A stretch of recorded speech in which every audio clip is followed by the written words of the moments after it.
Y por supuesto, es un día para hacer mención del Día del Papá. Así que vamos a compartir una palabra que tiene precisamente que ver con un padre muy particular.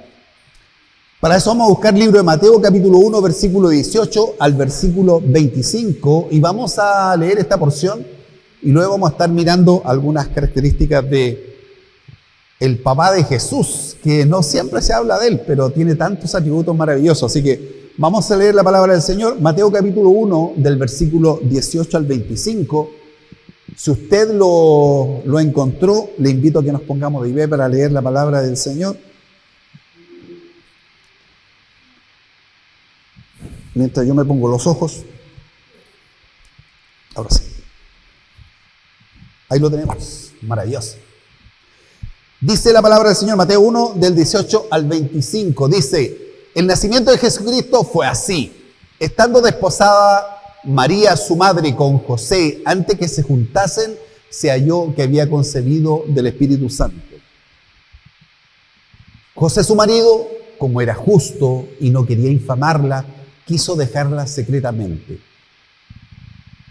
Y pensando él en esto, he aquí un ángel del Señor le apareció en sueños y le dijo: José, hijo de David, no temas recibir a María, tu mujer, porque lo que en ella es engendrado del Espíritu Santo es.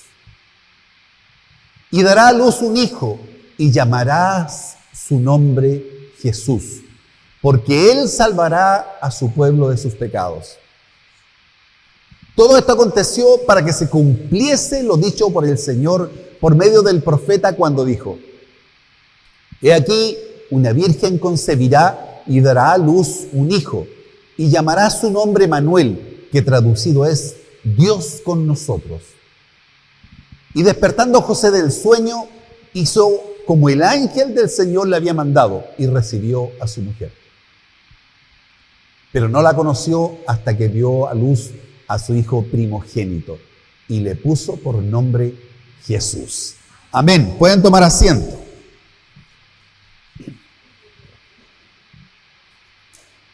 Bueno, hermanos, sin duda, cuando uno tiene este tipo de celebraciones, uno no puede dejar de mencionar papás que son espectaculares.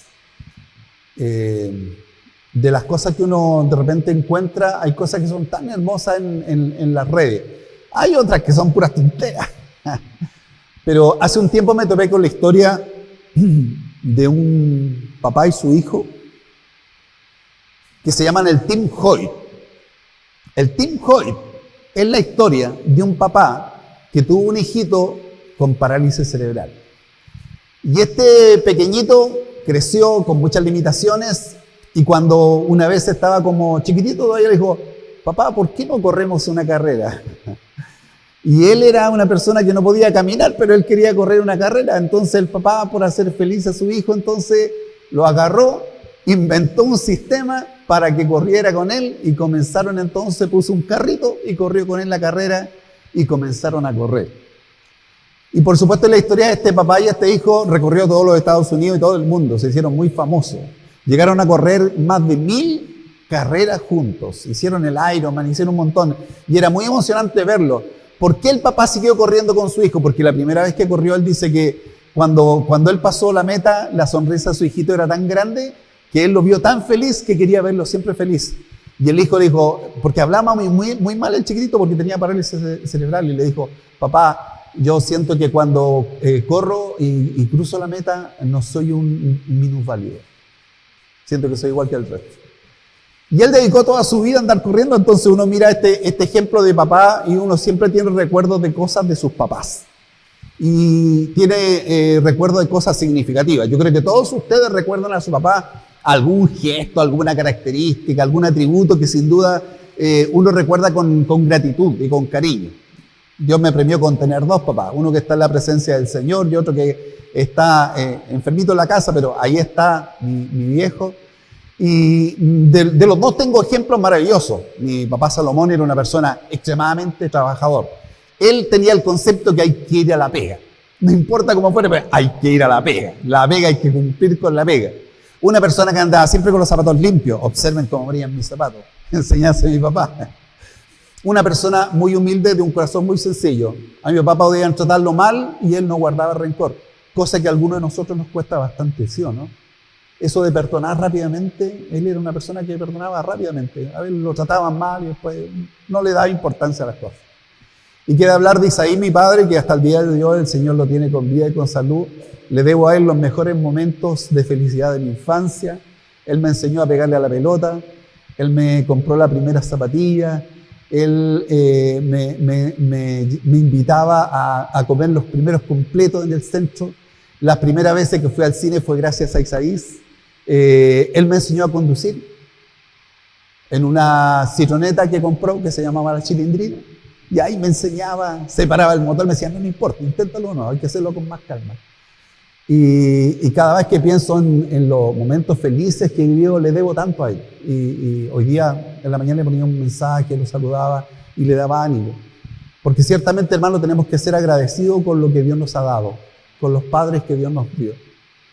Entonces, cuando miramos los padres, yo decía, tengo que compartir algo referente a los padres, y me acordaba del papá de Jesús, de este hombre tan particular que era de alguna manera un personaje que para nosotros a veces no parece muy conocido. Pocas veces se habla de José, el padre de Jesús.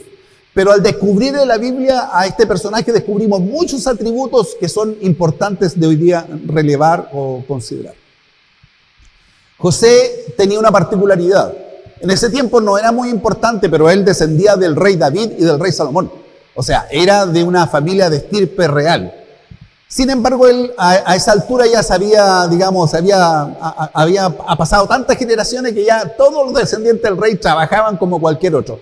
Y José era un hombre extremadamente trabajador. La Biblia enseña que él era una persona dedicada al trabajo y que como constructor, porque en el fondo cuando se habla de que José era carpintero, hay que pensar un poco en los contextos históricos también. Si usted piensa en los elementos, si usted se imagina a Jesús poniendo palo 4x4, en el Medio Oriente, en el siglo I, las casas no se hacían generalmente de madera. La madera era escasa. La mayoría de las casas eran construidas o de adobe o de piedras. Así que cuando hablamos del término griego que identifica la profecía del padre de Jesús, es tectón. Y el tectón es una persona que es un constructor. Y este constructor trabajaba con madera probablemente, pero la madera se dedicaba a otro tipo de uso. Por ejemplo, a hacer elementos como arados, herramientas de labranza, platos, utensilios para la cocina. Y por supuesto Jesús aprendió con su padre a trabajar de esta manera. José era un constructor. Y como constructor, por supuesto, tenía un trabajo que no era fácil y que de alguna manera le significaba a él un esfuerzo. La Biblia muestra a los personajes dedicados a esto como personas con un trabajo bastante esforzado. Y este hombre, que a la luz de lo que se dice tenía un rol importante en su comunidad, porque el constructor era importante en su comunidad, él no tenía un mal pasar, él tenía cómo sobrevivir, tenía un buen pasar. Y entonces conoce a María y ama a María, absolutamente. Y ellos entonces se proponen establecer una familia. Y en Israel, en las costumbres de Israel, entonces, como era la forma de su elemento social, dos se comprometían, y cuando dos estaban comprometidos públicamente frente a la comunidad, ya se consideraban esposos, aunque todavía no vivían juntos, pero para todos los efectos legales eran marido y mujer. Y durante ese periodo, dice la Biblia, entonces esta mujer prometida a José, que para todos los efectos legales de su esposo, aparece embarazada. Y esto es un hecho notable. Entonces, me gustaría poner de nuevo el capítulo 1, versículo 19, porque declara una característica de José que es significativa. Este hombre tiene un desafío enorme. Él ama entrañable a María, es toda su vida. Sin embargo, esta María, que para él era el símbolo de todos los mejores atributos, aparece embarazada. Y dice que José, su marido, no dice su novio, porque desde el punto de vista de las costumbres sociales del siglo I, José era legalmente su esposo para todos los efectos que tenía que ver con la comunidad. José, su marido, como era justo, la Biblia declara que José era justo.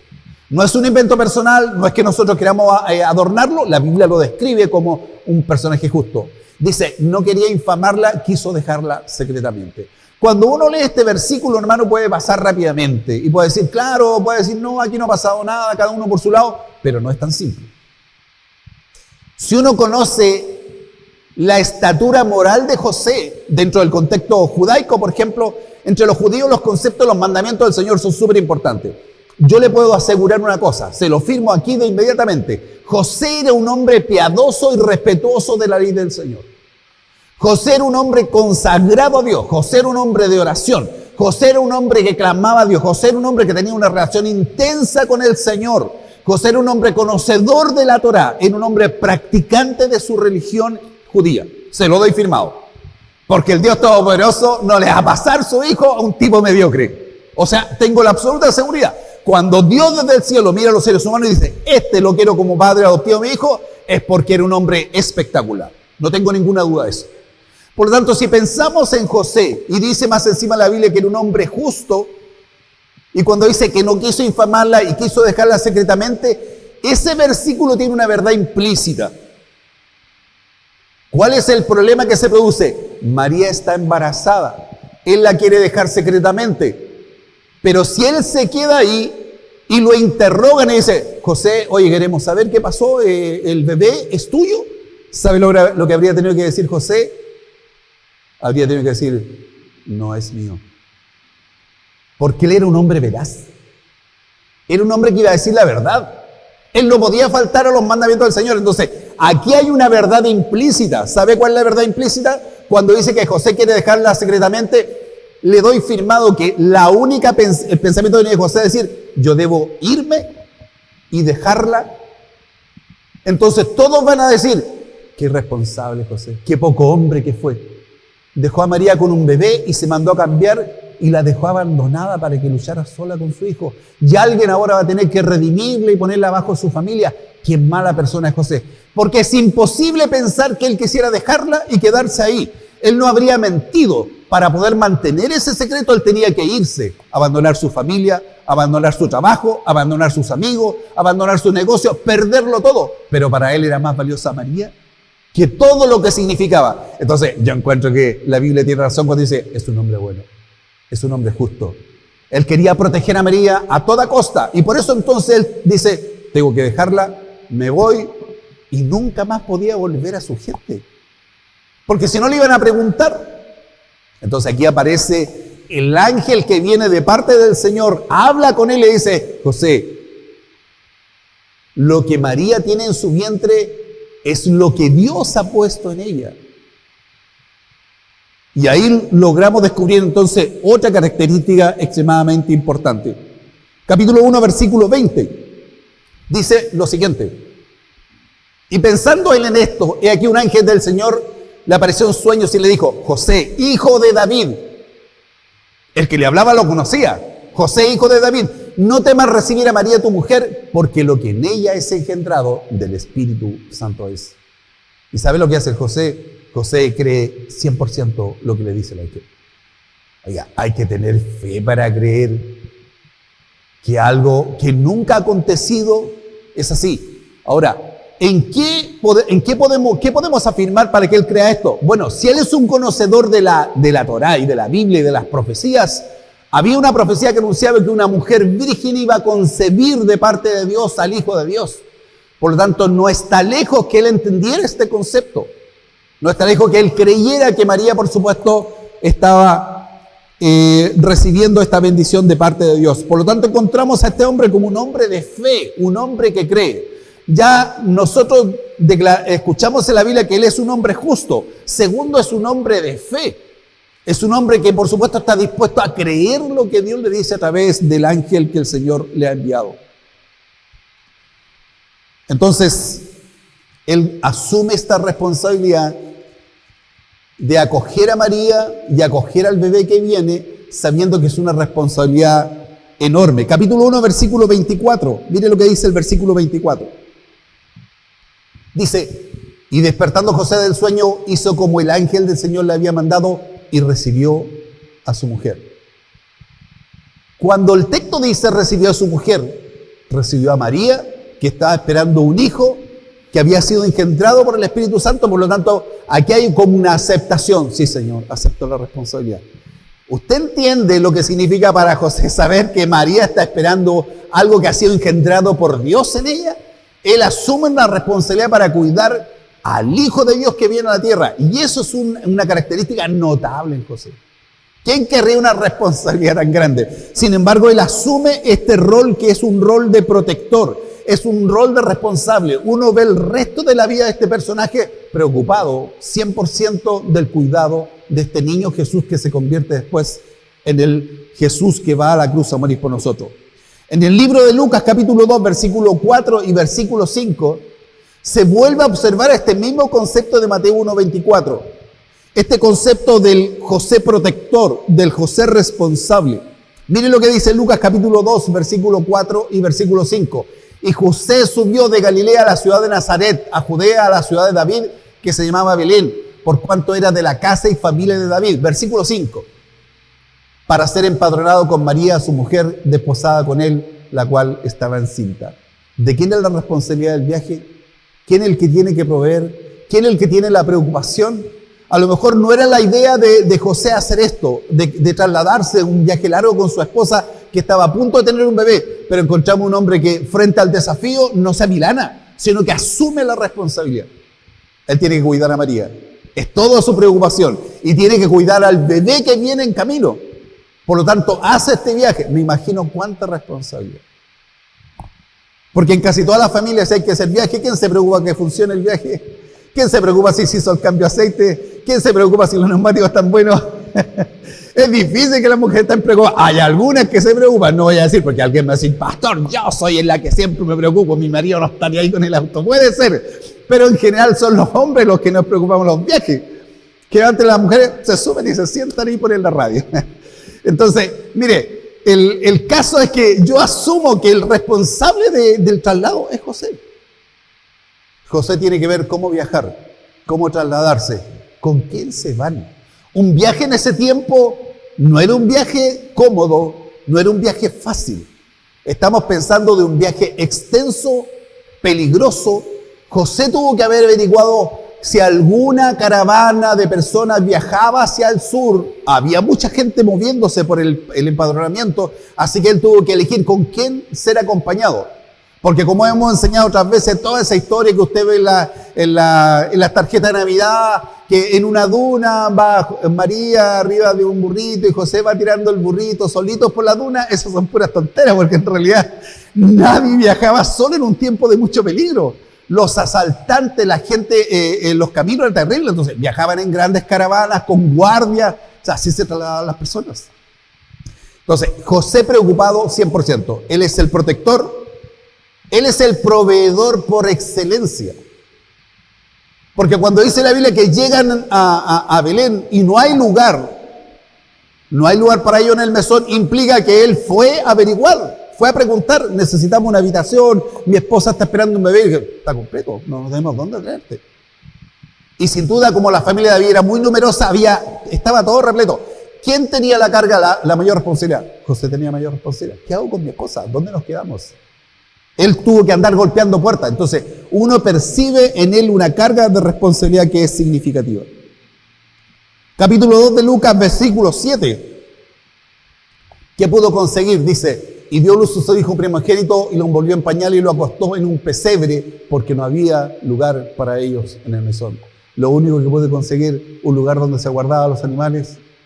A lo mejor ahí dijo, pero ayúdeme, mi esposa jovencita va a tener un bebé. Y algún alma caritativa tuvo piedad de ella y le dijo, ¿por qué no lo dejamos pasar? No, mucho problema.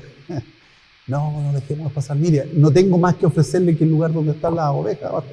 Generalmente, debajo de las casas de los judíos, había como una cueva donde guardaban los animales. Es lo único que puedo ofrecerle. Y José dijo, no, ahí no arreglamos. Y él fue, me lo imagino preocupado de limpiar, me lo imagino preocupado de acomodar.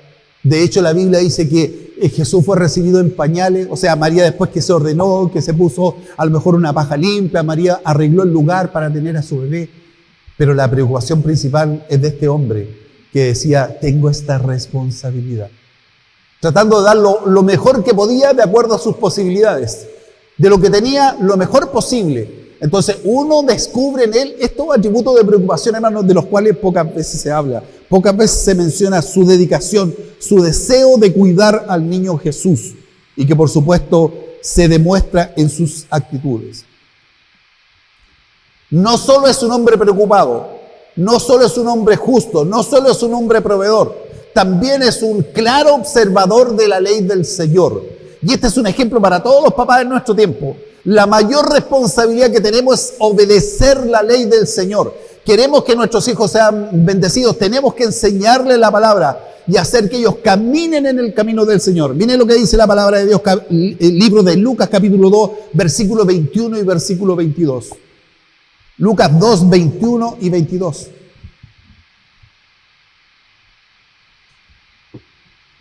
Cumplidos los 8 días para circuncidar al niño, le pusieron por nombre Jesús, el cual había sido puesto por el ángel antes que fuese concebido. Y cuando se cumplieron los días de la purificación de ellos, conforme a la ley de Moisés, le trajeron a Jerusalén para presentarle al Señor. Estas son dos cosas absolutamente distintas. Uno, la circuncisión a los 8 días, como varón de Israel, y por supuesto ahí se le pone su nombre, y luego ellos, después de un periodo de purificación, van a Jerusalén, llevan a su bebé, y van a presentar la ofrenda que los papás presentaban por los hijos. ¿Sabe que está bueno este dato? Porque aquí nosotros presentamos a los niños y a veces no nos traen una ofrenda y dice que hay una ofrenda. Así que lo vamos a poner en práctica. Mire, hay dos actividades que José dice, ¿qué nos corresponde ahora? Bueno, la Biblia, la Torá dice que, y la palabra del Señor dice que a los 8 días hay que circuncidar a nuestro hijo porque es judío. Así que María, hay que circuncidar al bebé. Y María, que era piadosa al Señor, sí, hay que hacerlo, porque eso dice la palabra del Señor. Y luego que pasa el tiempo de la purificación de ellos, que era una norma también, lo llevan entonces al templo, a presentarlo y a darle gracias a Dios por el bebé que ellos han recibido. Entonces, observamos a un padre y a una madre que no son relativos respecto a las normas de la Biblia. No es que yo quiero, es que no, es que al niño le incomoda. No. Lo que dice la palabra, eso se hace. Y es un desafío en este tiempo, hermanos, porque es complicado en este tiempo. Es complicado donde la gente comienza a relativizar los principios de Dios.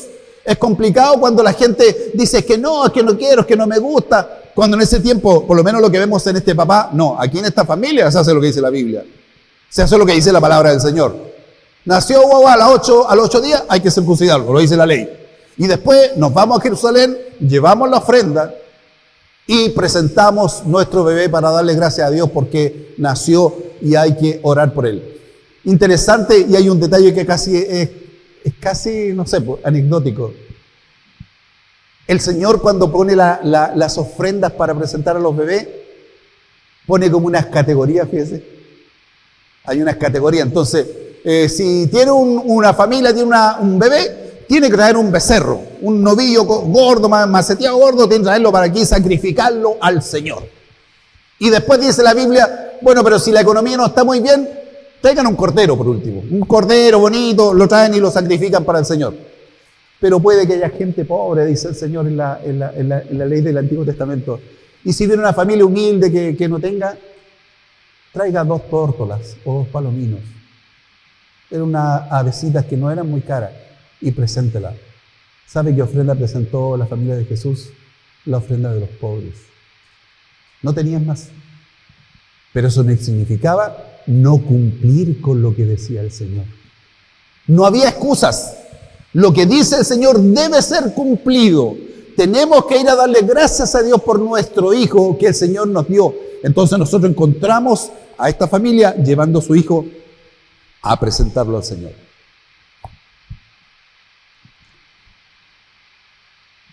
Mateo capítulo 2, versículo 13 al 15. Mateo capítulo 2, versículo 13 al 15. Mira lo que dice.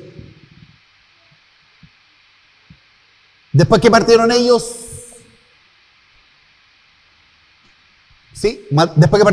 aquí un ángel del Señor apareció en sueño a José y le dijo, levántate y toma al niño y a su madre y huye a Egipto y permanece allá hasta que yo te diga, porque acontecerá que Herodes buscará al niño para matarle. Versículo 14. Y él despertando tomó de noche al niño y a su madre y se fue a Egipto. Y versículo 15. y estuvo allá hasta la muerte de Herodes, para que se cumpliese lo que dijo el Señor por medio del profeta, cuando dijo, de Egipto llamé a mi hijo.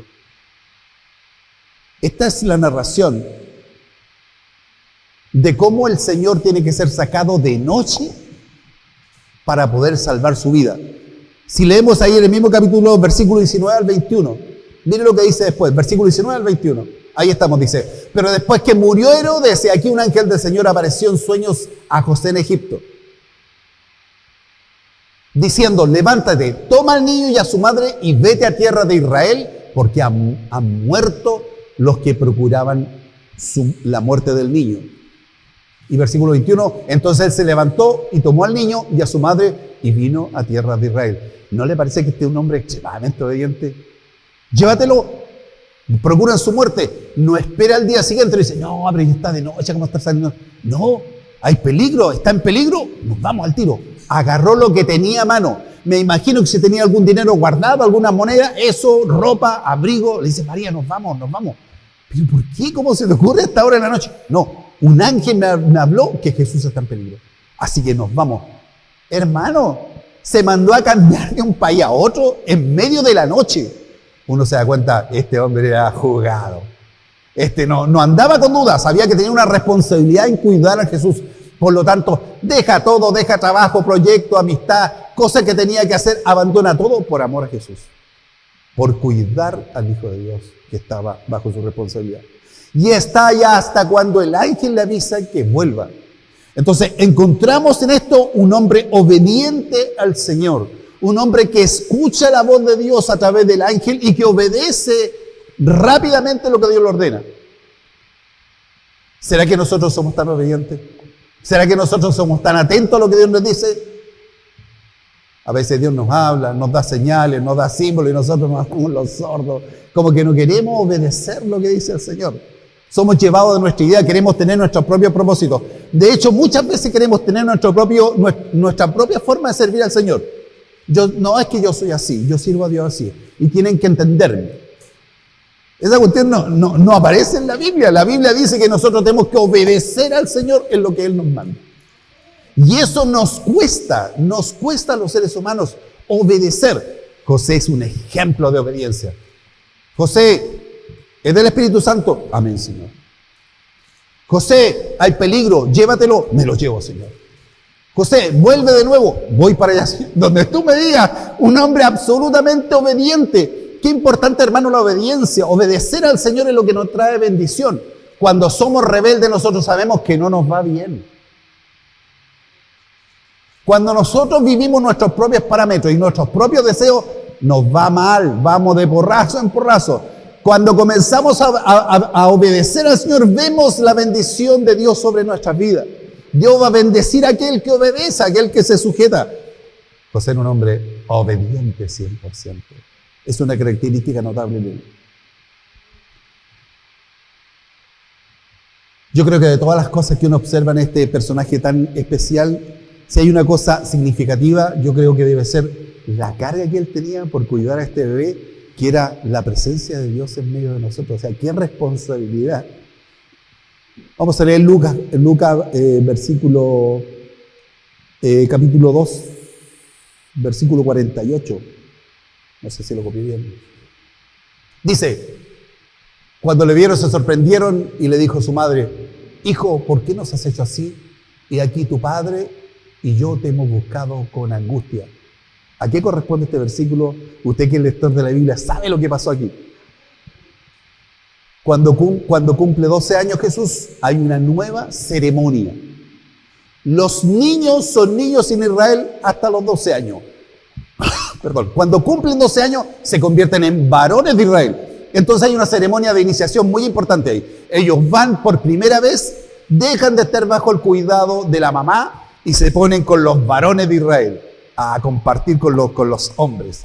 Y en ese viaje entonces todos los años iban a Jerusalén, hacían ese viaje, pero siempre Jesús iba al alero de María, siempre al lado de María, al lado de su mamá. Y cuando preguntaban, y Jesús, no, ahí anda con su mamá, nunca salía al lado de la mamá. Ahí andaba siempre al lado de la mamá. Pero en esta oportunidad era una fecha distinta. Por lo tanto, Jesús ya no se va a ubicar donde están las mujeres. Jesús se pone al lado de su padre, José. Me imagino a José orgulloso, su hijo. Por primera vez lo ponía en el lugar de los varones. Y están ahí, comparten, termina la celebración, nos vamos todos, y como la familia era grande, de esas familias enormes, entonces ya entre los primos, los amigos conversando, y toda la parvada de cabros, todos juntos, entonces se van. Y después que han caminado harto, de repente entonces José le pregunta, María, ¿cómo está Jesús? Y María dice, ¿qué Jesús? Le dice, ¿Cómo que está Jesús? Si Jesús va contigo. No, Jesús no está conmigo, está contigo. Y no estaba con ninguno de los dos. ¿Qué había pasado con Jesús? Se había quedado en el templo. ¿Es comprensible la confusión? Es un poco comprensible, porque hasta ese año siempre Jesús estuvo con María. Lo que se olvidó ahora José es que ya Jesús no estaba considerado entre los niños con las mujeres, sino que venía a ir con los hombres. Y él, por supuesto, se olvida de eso y vuelven a buscarlo. A mí lo que me llama la atención y lo quiero destacar de este versículo es la expresión de María respecto a lo que ellos sienten como papá. Dice, cuando le vieron se sorprendieron. ¿Dónde lo vieron? En el templo. Estaba conversando con los doctores de la ley. Les preguntaba, no había que responderle. Y él les daba charla a todos los doctores de la ley. Y le dijo a su madre, hijo, ¿por qué nos has hecho así? He aquí tu padre, José, y yo te hemos buscado con angustia. Un niño de 12 años perdió una ciudad como Jerusalén de miles de personas. Es angustioso, obvio que era angustioso. Entonces, si pensamos en esta actitud, uno dice, obvio que la responsabilidad de él de perder a Jesús era un tema complicado. Tener a un Jesús perdido no es bueno, ¿no es cierto? No se voy a perder. Entonces, evidentemente la preocupación de José era una enorme preocupación. Cuando lo encuentran, ni siquiera José le dice algo. María le hace ver la angustia que vivieron por haberlo tenido extraviado. No sé si a usted se le ha perdido alguna vez una guagua en alguna parte. Una vez estábamos en un supermercado y de repente así, ¡guau!, se nos desapareció uno. Y después por los altavoces del supermercado, mamá, estoy aquí con la señorita tanto, nos dijo alguien. Allá partimos a buscarlo. Entonces, no vamos a decir el nombre para que no se sienta afectado, porque si no después desafinan el teclado, pero bueno, no importa. Entonces, mire, yo me imagino la preocupación de ellos. Pero en todos los momentos en que yo veo a José cuidar, proteger, proveer, correr, para mí hay un común denominador. Tengo que cuidar esto que no es mío. Entonces, permítame cerrar mi meditación del Día del Padre con lo siguiente. No es mío, es del cielo. Debo dar cuenta. Él no es mío, es del cielo. Yo pienso que José decía, no es mío, es del cielo, pero es como mi cielo. Este niño es tan especial. Y obvio que viene del cielo. Cada vez que lo veo sé que hay algo especial en él. En su actitud, en lo que hace, como es. Verlo es especial. Entonces, hermano, la responsabilidad de este hombre es impactante. Y déjeme decir una cosa. Nosotros los papás tenemos a veces una percepción un poco equivocada. Porque hablamos de mi hijo o mi hija. Pero yo quiero decirle una cosa hoy día, a la luz de la palabra, que nuestros hijos no son nuestros. Nuestros hijos son del Señor. Son de Él. Y nosotros daremos cuenta de lo que hemos hecho con nuestros hijos. Sea bueno o sea malo. Ay, pastor, pero si es mi guagua, a mí me costó y ella me va a decir, yo le llevé la guagua. No es así. El Señor nos prestó a nuestros hijos y de esos hijos vamos a darle cuenta. Un día el Señor me va a decir, conversemos de los hijos que yo te pasé. Conversemos de ellos. ¿Qué sembraste en su corazón? ¿Cuáles fueron tus enseñanzas? ¿Tuviste suficiente amor? ¿Le diste los besos suficientes, los abrazos suficientes? Ahí te tengo considerada como tic parría, estáis súper bien. ¿Tuviste las palabras de disciplina correcto? ¿Lo corregiste lo necesario? Ahí estás al debe. No lo corregiste lo suficiente. Lo dejaste ser en cosas que no debías haberla dejado ser. ¿Y qué pasa si por nuestras malas decisiones, en vez de acercarse a Dios, se alejaron de Dios, hermano? ¡Qué tremenda responsabilidad! Entonces, déjeme cerrar esta meditación con esto. Nosotros a veces tenemos esta percepción errada. Nuestros hijos no son nuestros. Nuestros hijos son de Dios. Y le daremos cuenta al Señor de la administración que hicimos de ellos. Les enseñamos, los amamos, los corregimos, los disciplinamos.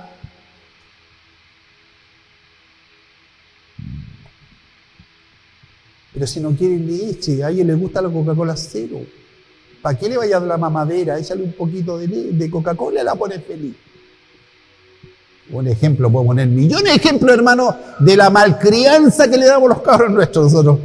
¿Cuántas cosas le permitimos que no debieran ser, hermano? Que no debieran ser. Ay, ya, hazle un sanguchito. Si no le gustan las lentejas, a mí tampoco me gustan las lentejas, me las como igual. Porque si no la pastora me está todo el rato ahí, te hace bien las lentejas y el fierro. Entonces estoy obligado a comerme las lentejas. Hermanos, nosotros hay deberes que tenemos con nuestros hijos. Sobre todas las cosas, mirando a este personaje es, no permitamos que nuestros hijos se alejen de los principios de Dios. No permitamos eso. Podemos negociar en muchas cosas. Podemos negociar si la cama la hace en la mañana o en la tarde, da lo mismo. Podemos negociar en si se pone camisa azul, camisa amarilla. Pero cuando su hijo o su hija comienza a alejarse de Dios, eso no es negociable. Porque yo no sé si usted quiere, pero yo quiero que a mis hijos les vaya bien. Yo quiero que mis hijos sean bendecidos. Yo quiero que mis hijos tengan una buena familia. Yo tengo que mis hijos tengan un buen pasar. Entonces, si yo quiero para eso, lo que tengo que decirle, ama a Dios, busca a Dios, sirve a Dios, no te alejes de Dios, ora a Dios, camina con Dios. Y cuando yo no esté, enséñale a mis nietos y a los que vengan después a amar al Señor. Porque haciendo eso, dice la Biblia, le dice a Timoteo, haciendo eso te salvarás a ti mismo y a los que te oyeren. Por tanto, si hay un ejemplo que podemos sacar de este José es, debo mantener a mi hijo protegido cerca del Señor. Cerca del Señor. Que Dios nos dé sabiduría, hermano. Que Dios nos dé autoridad. Y que Dios nos dé la gracia para poder siempre mantener el rumbo de nuestra familia en la voluntad de Dios.